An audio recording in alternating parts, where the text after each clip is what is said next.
Recording is in progress. What up, Restoration Rebels and the rest of the world? This is what's turning into the Andy and Joe show, I guess. Which will be Restoration Rebel Roundtable for, let me get Miss Jennifer in here. For, what is it, the 9th of March, 2023. The year just keeps going and going and going, doesn't it? Oh, John Evans showed up. All right, let's get John in here. So as we do every single week. Gentlemen. What's up, Jennifer?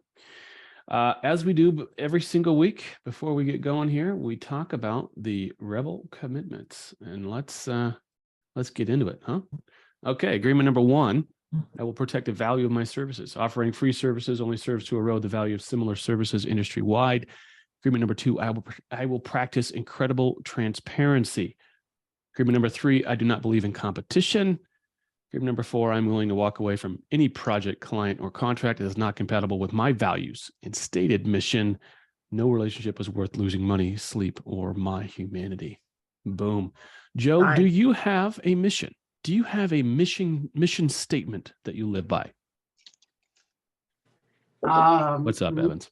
I mean, integrity first. I mean, this has kind of always been my default mission. Like everything I do is once. I mean, but I don't have like a legit like motto that I abide by all day long. As long as I'm being fair and having integrity, that's all that. I mean, that's the only thing I tell everybody. Like, I mean, when I write estimates, even I tell them, I don't feel comfortable putting that in the estimate because I really feel like you're trying to charge the round amount and stuff and trying to keep my integrity level. Good. All right. Nice. I'm going to change my virtual background. Choose virtual background. It's just distracting. Just distracting. Go to the beach. There we go. There. We're going to do that. Mr. Evans, do you have a mission, a code of conduct, a motto, if you were, that you operate your life by? Employees first. Don't take any bullshit from anybody. I like it. Keep your values as the core of what you do, no matter what it is. We started as just a little environmental inspection firm. And as you know, we have our tentacles in a lot of different things now. So if you Yes, keep yourself focused on those goals, then you do well. Take care of your people, they'll take care of you every time. Mm-hmm. Amen. Amen. Amen. All right, Miss Sterling, get in here. What's your motto? Mine's very simple. See something, say something. I will stand up, even if it's alone, for which is right, then sit with all the others, then not stand at all. Good. I like it. I love it. Yes. Today, I thought I would review with all y'all a letter I got from USAA. And they wrote their typical book of objections and requests for revisions to an estimate that my company wrote on behalf of a contractor. So what I'm going to do is just going to dig into it. And I'm going to tell you guys, and you guys here in the room, we can chime in and come up with our best, how'd you put it, Joe? The best respectful FU that we can come up with? Is that what we're looking for? How to professionally tell somebody to kick rocks. Kick rocks. Speaking of, Mr. Evans sent me a little blurb of a letter he's about to email off to an adjuster, and it was amazing. It was amazing. You know, it was like it was telling him to fuck off, but it was like really respectfully. So I could be like, it was like with a British accent, if that's possible in written word. So, all right, let's get Lou in here. Promote to panelist. What was that? That was a loss, if you right? fail to act, we will compel you to act. We will compel you. I love it. All right, Here's Lou's here. Griffin. I'm gonna, where's my window? Where's that window? I'm gonna share this window. Yes, I'm gonna share this window over here. Well, let's minimize that window. Keep this window open because we're going to be jumping in and out of Xactimate for a little bit. Okay. Oh, Jennifer, did you get your ticket already for the RIA in Orlando? I did. I'm going to be in, I think, row 300 or something like that. Yes, I did. There's assigned seats? What? Yeah, She's got a booth. I got a booth. So I hope you all come see me over there on the East Coast. Okay.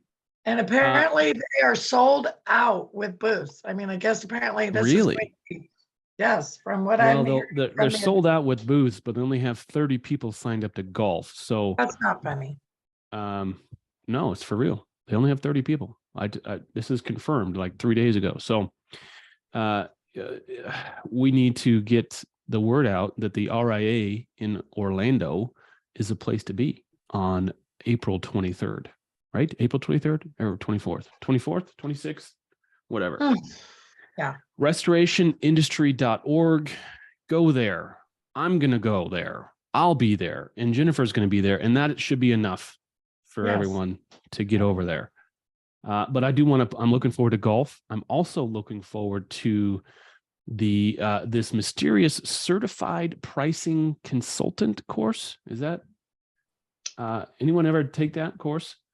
No. It's been a very hard class to get into lately because they just Yeah. started it off.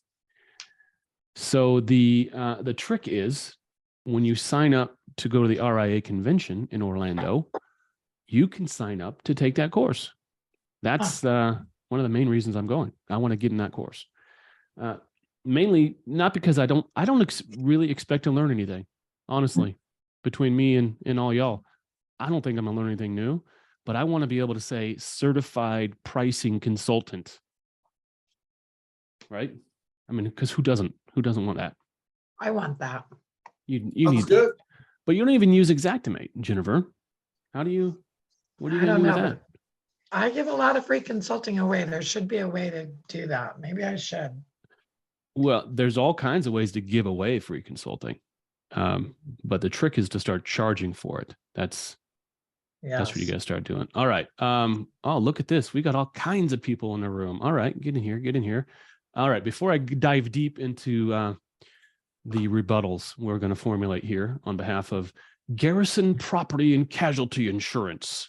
Just for the record, that show is April 24th, 25th, and 26th in in Orlando, Florida. And Yes. yes, I will be there in booth 535. All right. I'm just going to bring a really comfortable chair and I'm going to hang out with you. All right. Okay. And John Evans is not going to be there because he's too cool for school.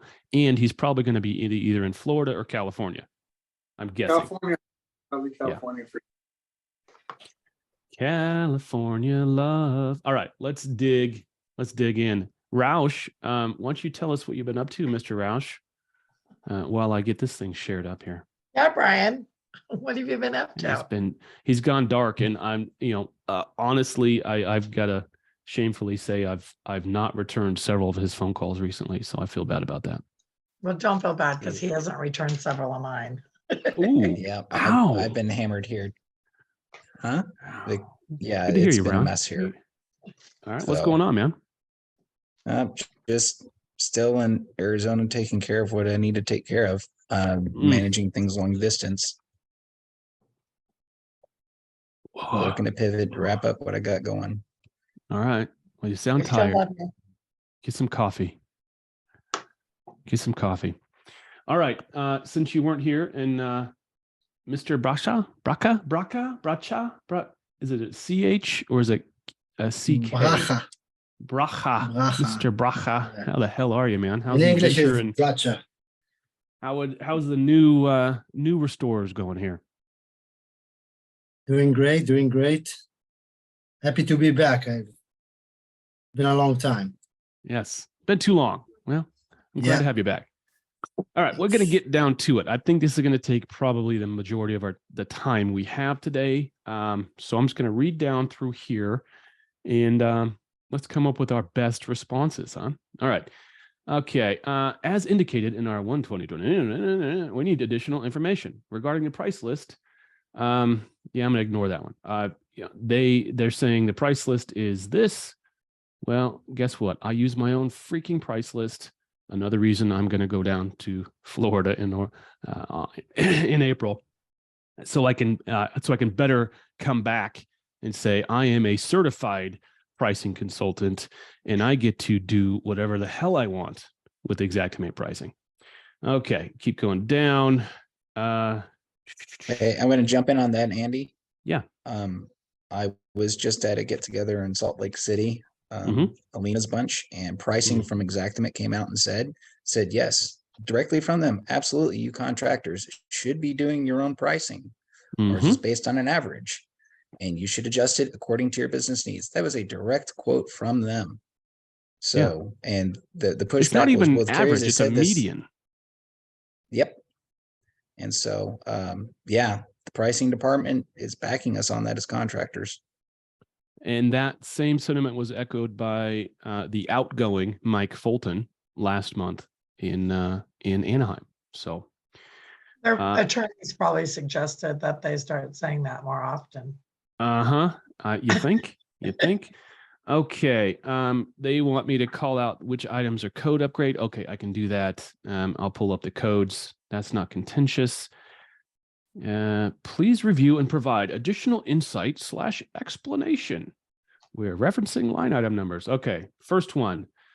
Temp repairs per Northwest Restoration 17,831. Note, Northwest Restoration is their pet contractor, but USAA called in there to give a number on this this function. Temp repairs, board up, and they also had general demolition, $72,000. What Northwest Restoration didn't do is put 10 and 10 on, so that's why we included it, and that's what I'm going to tell them. We included this number. We didn't use Northwest Restoration, right? The client hasn't even done anything with the property yet, but we liked their number with 10 and 10 on it, so that's why we're doing that. Okay, residential supervision per hour, 500 hours seems excessive. This amounts to about 4 hours per day. Yeah, you think? Daily for 125 days. Will the contractor be able to explain further as to the need for this many hours of supervision? Please. So where do you guys stand with residential supervision? I used a supervision calculator to come up with the numbers I used. I mean, as far as everyone in Rebels goes, I think we all agree that it's a valid charge. I mean, when you have when you have multiple crews going out to possibly multiple jobs, you have to have a project manager that travels around to all the jobs to make sure that everyone's staying in compliance and to handle any issues that might pop up. I mean, plus your supervisor is usually the one that, is actually writing the estimate. Lead tech's not writing it. And it's a job specific task. It's not a general overhead, because if they don't get water jobs in, my salary would be based on, most project or restoration managers are based on a projected amount of jobs coming in. And they have, but there's a lot of behind the scenes admin stuff that needs to be done. Estimating, talking to the homeowners and dealing with them, maybe going out and buying equipment or bringing supplies to your crews while they're on site working. I mean, well, I would argue that those things for the most part are not supervision. When I use the word supervision, Andy is going to be your field superintendent. Exactly. And that's the guy that's on site coordinating the crews, safety, etc. That's a superintendent. That's something that I'm of the opinion that residential supervision needs to be changed. The term project management and supervision needs to be separated, because they are two separate. And that's tasks. what I do. That's what I do. Let me stop this share and start a share. Start share here, share. And that's exactly what I did. There's where's the, oh, here it is. Number 4, residential supervision. So I changed the line item to read supervision only. And then I use the same code, residential project management. I changed that description to better accurately. So yeah, 562.5. I mean, how many employees were on site at one time, at any given time? Well, I can tell you, we might be getting a little too off topic, but let me go to the job and I'll show you my supervision calculator. The little Excel spreadsheet thing. The supervision calculator. Let's share this thing up. I'm going to. So this is going to be a 4-month job from start to finish when it starts, basically. 6.25 months, according to this calculator. Alright. What does- Here, there. So Xactimate spit out 3,400 hours, and I decided on an average crew size of 4. So that gave me 108 crew days with 15% project slippage. If you're not building slippage into your projects, what the hell are you thinking? Something's always going to go wrong. Nothing ever arrives on time. So 125 crew days, 25 weeks, 6.25 months. And 1 job site supervisor, 1 project manager, and I chose the half-time supervision number and the half hour per day, half hour per work day for project management. So what about the front loading of the project management, which is the paperwork and everything, kind of the role you're doing, and the guy behind the scenes in the office? Is half hour enough? Probably, because as these projects go on, the time involvement of the project manager is going to decrease right up until the end, where supplementals start, getting done. So, Now- this is a wag, right? But there's the USAA doesn't even have a wag. They're just saying it seems excessive. So I'm going to go back to them and say, hey, this is how I figured it. Can you show me your math? And they're going to be like, oh. Well, I'll tell you how Andy, I is it- normally calculate it is Yeah. go if you open up your estimate, go to your labor summary, and everything should be. So hey, I kind of do the step Yeah, by it's step right for here. people while they're here. So I go to It's my right here. labor summary. Now, granted, I would have all of my trade codes and everything set up as probably I'd have normally I don't have that many because I would have like my labor minimums and everything changed over to the trade. So that way there you'd have restoration, and then if I had any subs, you'd have like the plumber and blah blah blah. But in this situation, let's just, for example, say that everything was done by the restoration technicians. So you've got how many hours? 3,618.66 hours. Yeah, that's including the supporting events. Now, there is an argument to be made. If an adjuster was smart enough to understand how we came up with this number, there's an argument to be made that you shouldn't include the supporting event hours in these calculations. But okay, but we need to back off your super R, which is 562.50, right? okay. Is there any other supervisor hours or anything on this? No, I don't see. So you take that number there, divide it by 8 hours per day, comes up to 382.02 days of work being done. And you said it's a 4-man crew, right? Mm-hmm. So that would be 95. Xactimate is saying that it should take 95.5 days to complete the job. So Yeah, isn't that pretty close to? That's divided by 30. That's 3.1 days. You have to 6, but 3.1 months if you divide it by 30. So me personally, I would have taken that number there and then probably charged it by 15%, because that's usually my go-to number or is what we charge for our supervision and stuff. So I mean, that's how I would have calculated. I would have done, so the total number of days was 382. It would have been close. It would have been really close. What you're not doing is you're doing your slippage, your 15% slippage after, and this did it before. But we're right. You said 90 something crew days, and I was sitting at 108. So we're freaking close. So let's see here. So 95.505 plus 15% slippage would give you 109 days and 8.83. So 110 days. Mm-hmm. It's like I know what I'm doing or something. Multiplied by 50, I charge a rate of 15% for my supervision usually, which would be 110 days. So let's keep moving. I think we That's beat this 132. horse. Yeah, I mean at the end of the day, the lesson to be learned here is have a backup for your number. Don't just pull a number out your ass. Have a reason for it. To be able to show your math every time. Show your math. Yes, sir. All right, let's go back to the letter. Back here, sharing. Okay, this time it's flying. Okay, blah, blah, blah. Residential, yeah, we went through this. Geospatial scan, digital derived sketch. We did not ask for this. I don't give a fuck what you asked for.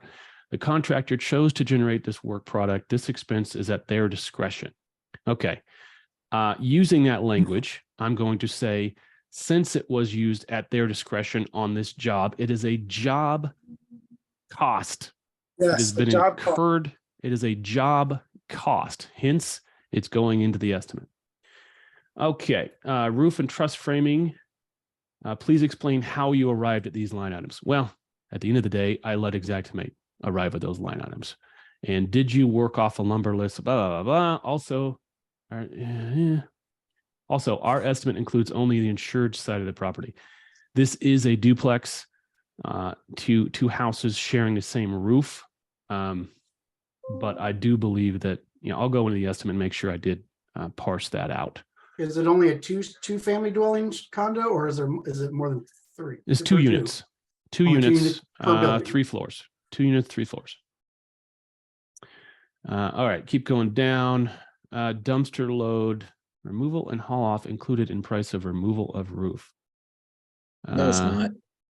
No, No, I don't think it is, but let's be sure. Let's be And sure. if you use the one that says haul off, yeah, or no, the dumpster, because you don't need to use the haul off line item.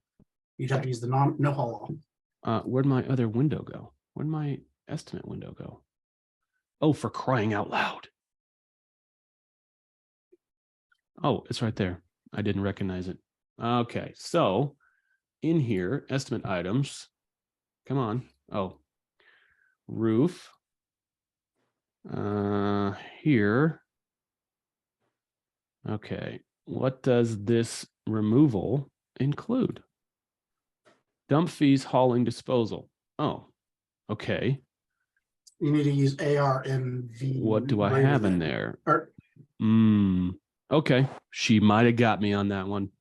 She got me on that one. So if Yeah. haul off is included, yeah, go ahead.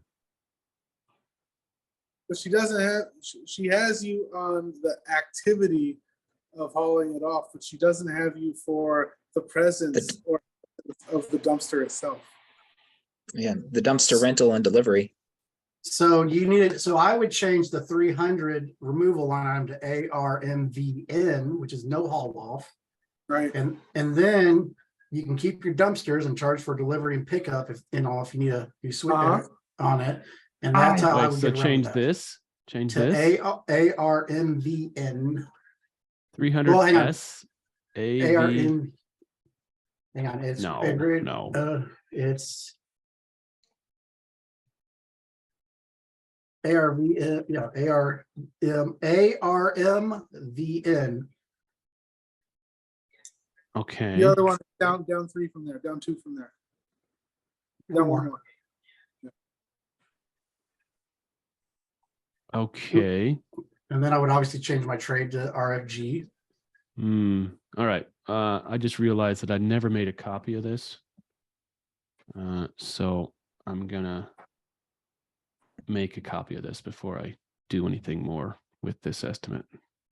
And I really shouldn't be editing it live anyway. I should not edit it live, but I'm gonna, I'm making a decision. I'm not going to edit it live. I'm not going to make these changes because we just don't have the time. Okay. Let's Make the get note back for that to code though and revisit later. Yeah, that was a good hack there, Ted. Good job. Okay. AV. Now I am writing it down. ARMVN. Yeah. Okay. Back to it. Oh, I lost all my, I've got too many windows open now. Here we go. And we're going to share back to the letter. Where's the letter? Here it is. No, wrong letter. Told you I have too many things open. I'm going to close that. Open this. Sorry. So how much time does the average project manager estimator spend going through this crap? I mean, this could take over their life in a hurry, right? Mm-hmm. And it should be billed for. Should be billed for, yes. Project management estimated time should be billed for. It's a I job like how, cost. I like if you back up there, it says that they want to see a copy of the sub bid. And I would tell them politely that they owe for, my bid price, if I didn't have a bid price, I'm using line item estimates. If you want me to input the bid price and then, factor it up, that's different, but I didn't include a bid price because how do they know I have for all they know, this company actually did the roof in-house. What makes them think that I Exactly. have a bid price? Exactly. There is no If I sub don't, bid. if I don't do a bid, if I don't use a bid line item, I will not ever allow my sub bids to be provided because I used your system with the line items intended. Therefore, regardless of what my sub bid is, that's what Xactimate's saying it should be at. Yeah. All right. Let's skip down to electrical items. This is a straight up lie. This is a lie. Okay. So if you're using ELE wire, this already includes breaker panels, circuit breakers. No, it does No. not. Therefore, No. please delete subsequently all other entries in the estimate throughout which specify asset need to be deleted throughout. All right. Well, I'm not only going to tell her she's a big fat liar. I am ELE going does to not show include- her. ELE does not, or rear wire does not include switches, outlets, the outlet covers, or Cover plates. the cover. Yeah, Oh, the it's outlet right cover here. It's right plates, here. the outlets. the Oh, you guys switches. can't see that. Yeah, we That can. doesn't come up. You can see the pop-up window? Yep. Okay, good. Includes boxes, wire, boxes, and labor. Excludes service cable, riser, weatherhead, meter base, grounding wire, and rod. You should say rods. Right now, code is like 3. You have to have 3 on every residence. Main breaker panels and breakers, feeder cable between the meter base and the panel, low voltage media wiring, switches, outlets, covers, or light fixtures. I would just copy Or- that there and put it in my F9. That's exactly what I'm gonna do. Or Andy, the code requirement on the outside when you go to the new meter panel or load center that you have to have the external shutoff switch and you have to have whole house surge protection as well. Mm-hmm. And if you're doing a Depending rewire, on you have to have where you're arc fault and ground fault. Those are all different breakers. Yep, and I think I do. I think I have breaker panel with arc fault. Yep. Circuit breaker, meter base. Do you have the surge protection? I do not know. No, I do not. That is Surge required. protection. Okay. NEC 2020. Surge protection. Talk to me. Class 2 surge protection is required on all residential rewires and new construction. Really? Did you Yes. charge for what is it? What's the meter? The voltage meter thing? Manometer. Manometer. Is it that? Is that The what digital one? Hang on. It is. All right, we're gonna keep moving while you're looking that up. Oh, come back. mega hammer. Megameter. Megameter. Whatever. Megameter. Not with a rewire. A complete rewire, you wouldn't need that. Okay. You don't need a megit because you're just pulling it out.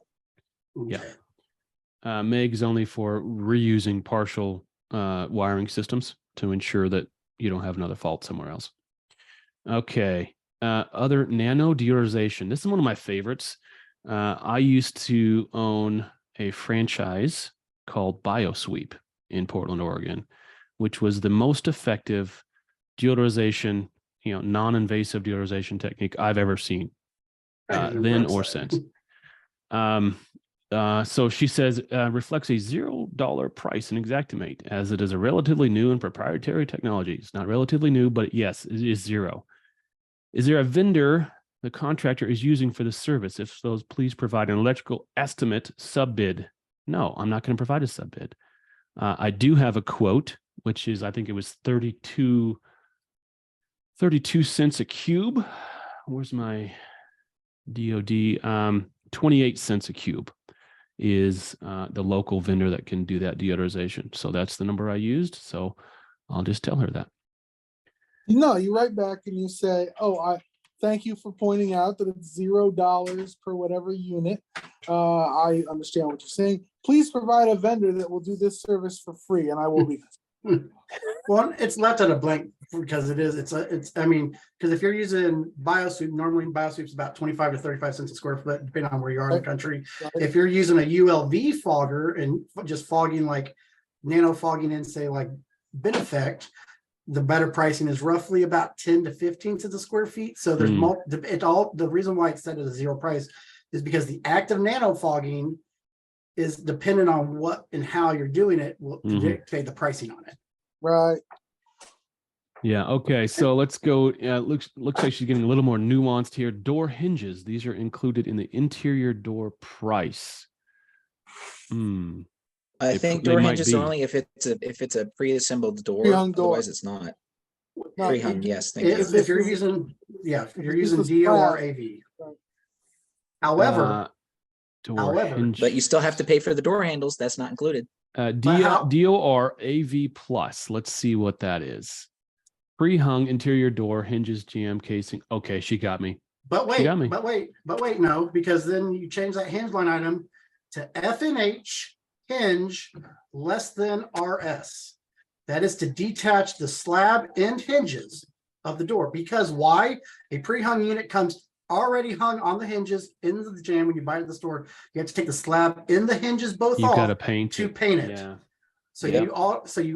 you should be charging for detach and reset of the hinge and slab on Take every apart door. door to paint. Okay. Joe, great I note. love you, but they must hate you. This is just great. This is great. Do you have the door handles too, Andy? Door handles, yeah. door handles will be install only if I've got the knob. Yeah. because they say it doesn't take extra effort to take the door knob off when you remove a door. Yeah. So, But this was an atrocious fire. I mean, it's gutted to the studs, and it was bad. It was bad. Okay, countertop is a marble tile, not granite or marble solid surface. Okay, what does that even mean? They're saying that it was a tile countertop. no, it's a marble tile, not Where are you, granite Andy? or So, marble solid surface. If that's the assembly, Andy, you've got your sub deck, then you have your backer board on top of that, then you have Right. your mortar, and then you have your tile, and you have your grout, and then you have your ceiling.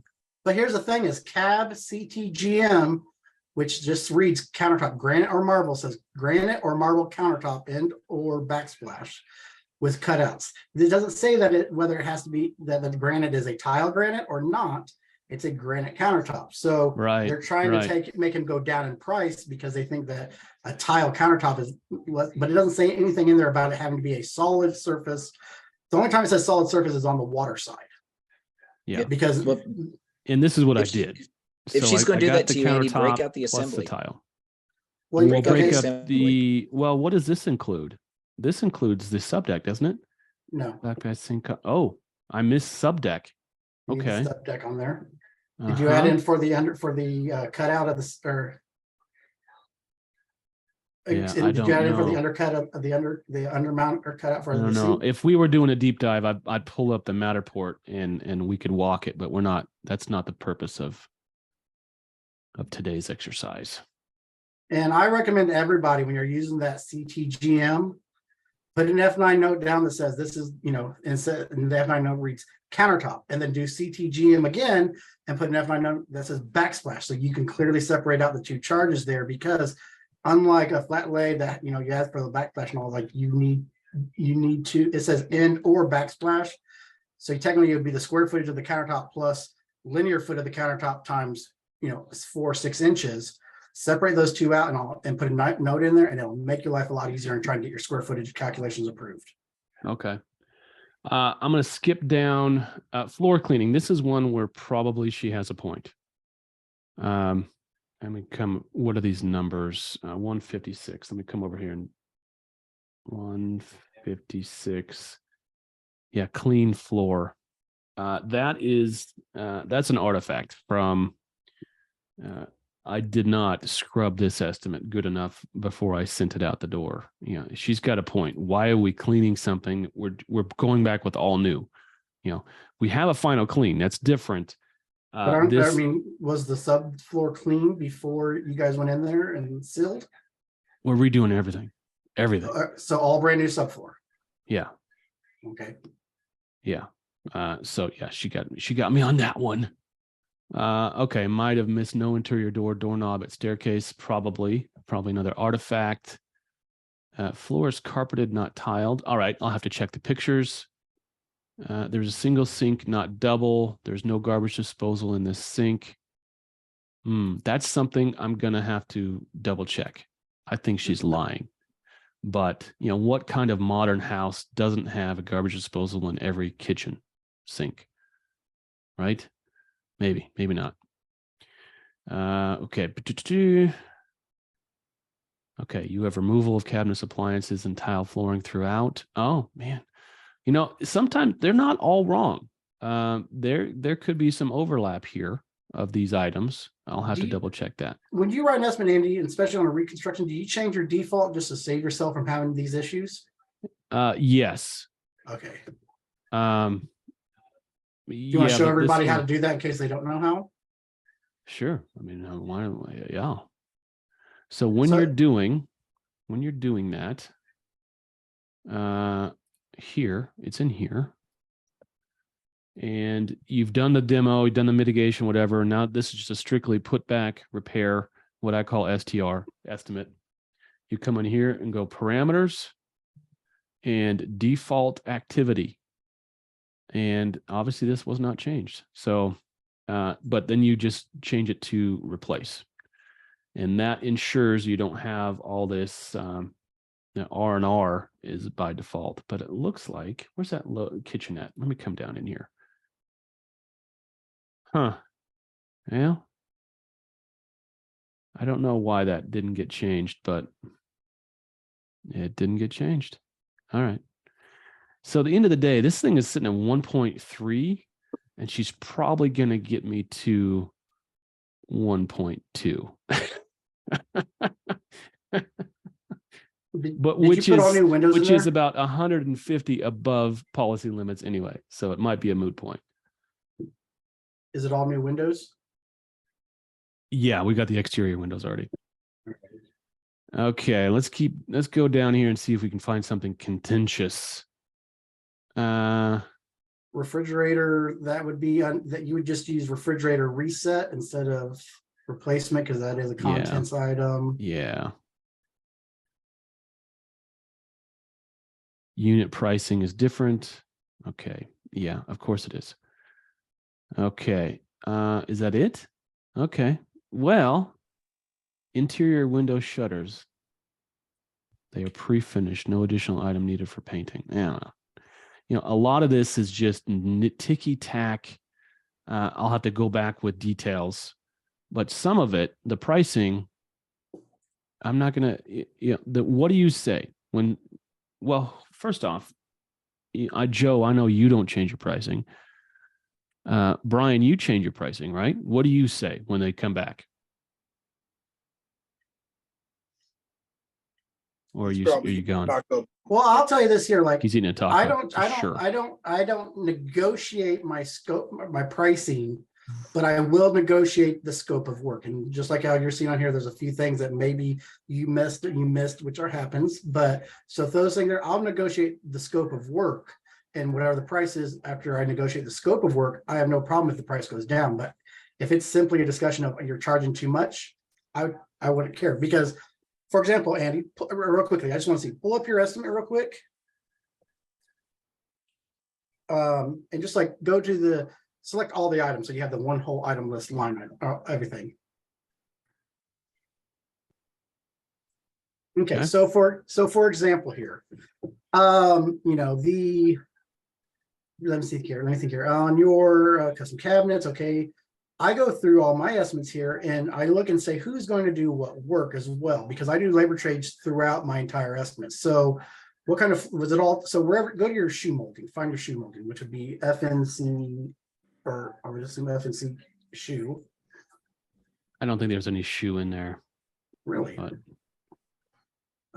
floor, seal grout, Oh, wait, I didn't go down far enough. Sorry. There we go. So the closet shelves, the color pack, crown molding, Okay, that's all gonna be done by the framers there. Yep.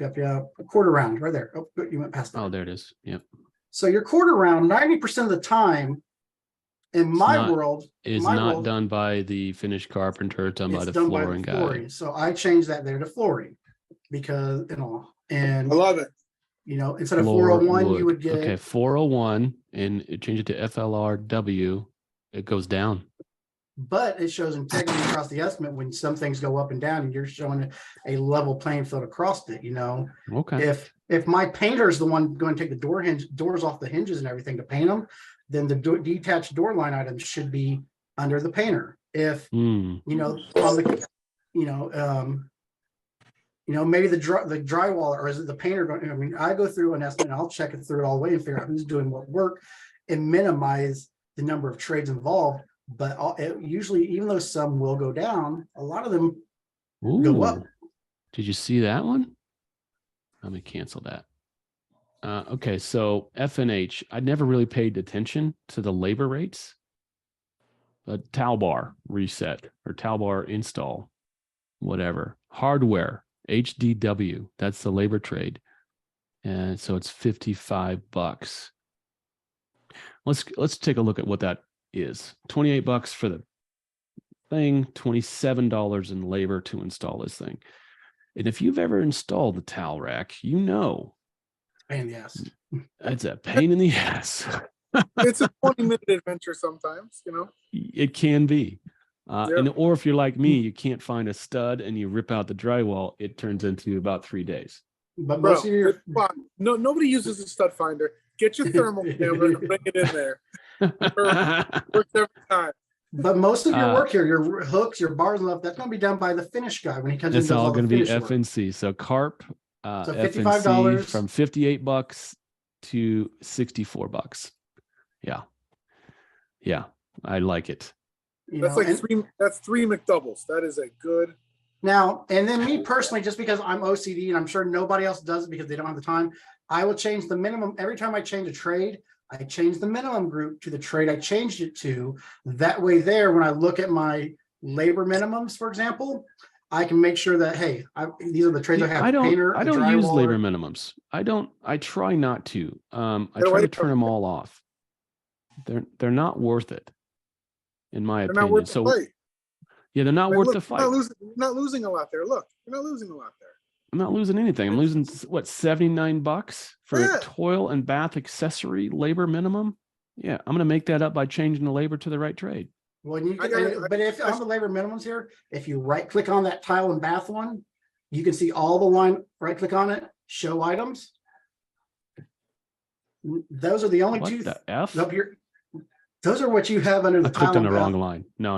Okay. I clicked on the wrong line. Show items. Yeah, show items. No, come on. No, you gotta click on the line item first. Ugh. It's showing the Yeah. one below it. No, No, it's, bro, no, it's click showing the on- blue. It's showing the one where you have a click blue line at. Select- Just click on it. Just right Select click, left the click, blue. left click. Oh, I gotta select There you it. go. There we Yeah. go. I'm a genius. Oh wait, it won't let me. No. Ugh. I've never done this before. Come on now. Okay. Oh. It's not letting me do it. Because It doesn't like it's me. clicking the long white bar. Because you're clicking on For trying to edit crying things. Yeah. out loud. One click. There you There go. we go. One shower bench. One thing. Ah, So who the hell is putting the shower bench in? Probably your tile guy, right? Yeah. So then and if you change the labor minimum, then that means that was one less line item in this group here that you need to review and see if the right trade's doing it. So that's how I personally do it. It's just not worth the fight to me. I want to turn them all off. I can Joe, remind is me it where I giving you turn them off by OCD default. Joe, is it giving you OCD that he's individually clicking these boxes? Okay. bit. Yeah. it No, is for me but too. no, seriously. But how? How do you click them all? You just How do you shift, click them all? hold them all. I just did. I'm hitting. This is shift. Holding down shift. No, you. There. Oh, Yes. nope. Nope. Oh, you can't. 100% you can. Nope. Can you right click right now and hit apply or nope, you can't. Like I said, I should go through my estimates though. This is like, I'm especially gonna like do a- it again just to drive you crazy. especially like on a mitigation estimate. Like if you're doing the water and demo side, that's how I verify that I have changed all my trades to CLNR or whatever, is because I'll set the minimum groups to WTR and then I can verify I didn't miss any of them. Okay. Let me ask you a question, and I ask you a question.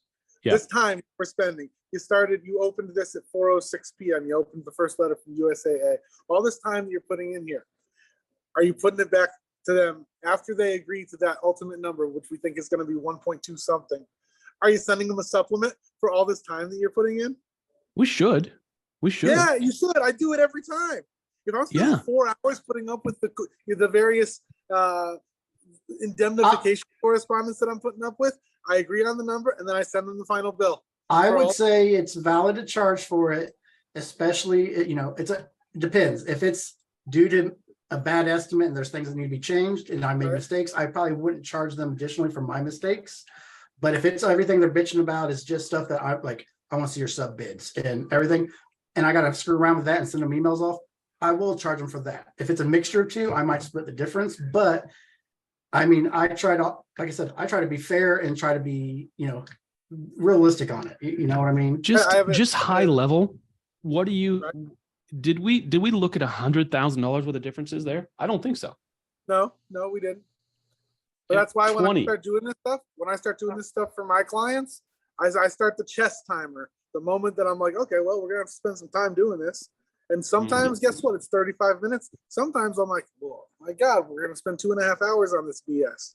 It adds up, and it's funny that and how many emails?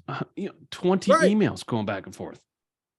Right. I mean, it's gotten to the point for us where it's in our engagement letter, it's in our contract with our client. Every email we respond to, we are going to charge you 1/10 of an hour. Yeah. Can you send me a copy of your contract? I want to see it. Yeah, but it's going to be 1/10 of an hour. And that's the charge. Did you charge for a window? I'm good for it. I'm good for the it. Estimate? No, we're replacing windows. Yeah, but you do your drywall work after the windows are replaced. So you got to sand all that down. There's a shit ton of dust. You should still be re-lubing the windows up because you're going to have a shit ton of drywall dust in them. Okay. If you can show me the new build contractor when he's building a house, you show me the contractor that lubes the windows before he gets final inspection, I will consider it. But otherwise, maybe it's something that you should be telling yourself to do it because Andy, what I can tell you is that the better contractors I know that are putting in new windows, they tape them off and protect them so they don't have to do that. Either way, I get it. So you got to accommodate for one or the other. Yeah. So that's what the masking in your drywall item is for. As long as you charge for the floor plus your window square footages and all, then yes, I would agree. All right. Okay. And you did your door hinges on there. I'm trying to think of other little pitty stuff. Yeah, you're going down a rabbit hole, Mr. Spears. You're like, hey, oh man, another estimate to look at. I get it. I like it. That's what I love about you, man. That's what I love about you. Mr. Bracha, do you have a question? Did you raise your? I saw your hand raised. That's awesome. All right, what's up? Yeah, I didn't want to stop your communication. So, as little as I speak, I learn more. So, I'm trying to listen. But I did have a question because you said that basically, if you need to put in more time to respond to those emails and go over the estimate, you need to bill for it. So, one of the cases lately, a third party called me. And I let them know that any communication that I'm going to have to do with them or with the adjuster will be billed by the hour for that additional work because my bill doesn't include that. So they just stopped communicating with me, which might be good, but they also stopped communicating with the customer itself. So they're not responding to his emails, phone calls many times. He also tried to call with